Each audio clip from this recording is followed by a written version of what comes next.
اولا يوسف رخيص رئيس مقاطعه الحي المحمدي. حضرنا اليوم لتنصيب السيد الوالي الجديد سي مهيديه،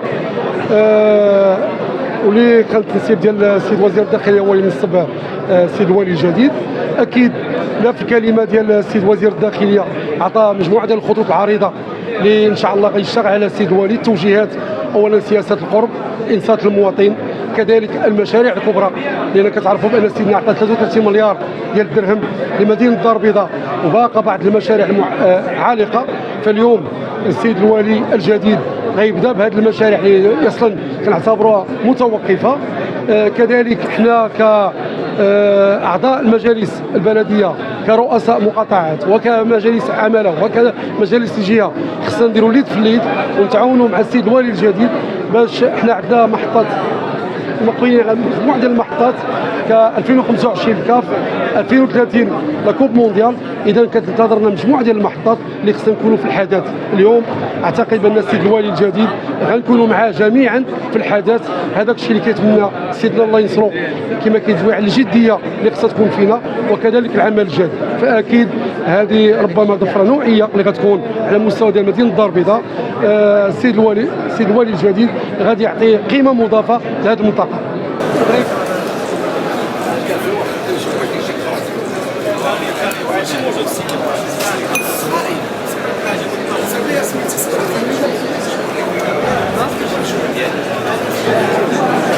المهم بسم الله الرحيم، بهذه المناسبه اولا كنبغيو نتوجهوا بالشكر الجزيل للسيد الوالي السابق سي حميد دوش، ونتمناو التوفيق للسيد الوالي محمد مهيديه، وفي نفس الوقت كنهنئوه بالثقه المولويه الساميه.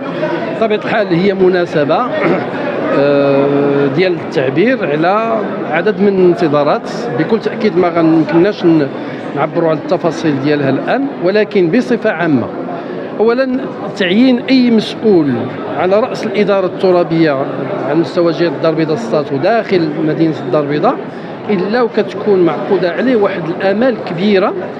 علاش؟ لانه مبدئيا الدار البيضاء والجهه تاع الدار البيضاء السطات هي واحد الجهه وهي واحد المدينه هي الرافعه ديال الاقتصاد الوطني، وبالتالي المجهود اللي كيكون مطلوب في جهات اخرى كيكون مطلوب على مستوى جهه الدار البيضاء السطات ومدينه الدار البيضاء بشكل مضاعف. علاش؟ لان العائد ديال اي مجهود كيتبذل على مستوى هذه الجهه وهذه المدينه ما كيكونش فقط كيرجع على الساكنه ديالها، وانما عنده امتداد على المستوى الوطني. اذا هذه المساله المبدئيه الاولى.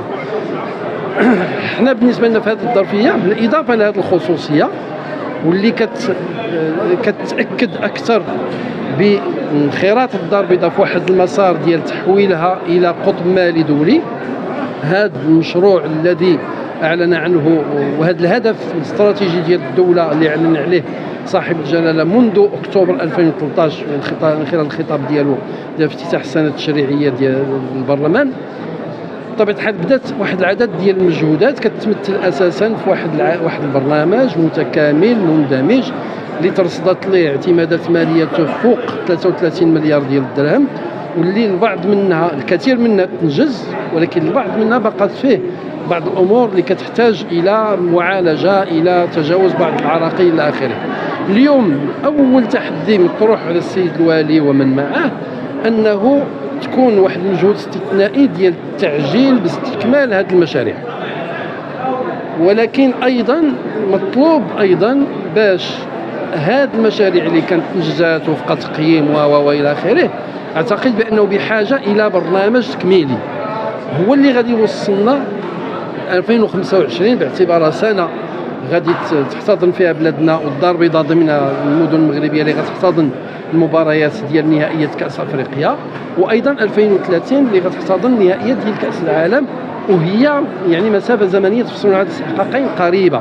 كتطلب منا ما نبقاوش غاديين بالريتم العادي ديال تاهيل مدينه الدار البيضاء بالنظر الى اهداف الاقتصاد الوطني فقط، انما كتطلب باش نكونوا فعلا هذا الاحتضان ديال بلادنا لهذه التظاهرات القاريه خصها تكون ناجحة رياضيا ولكن أيضا ناجحة سياحيا وسياسيا واقتصاديا واجتماعيا.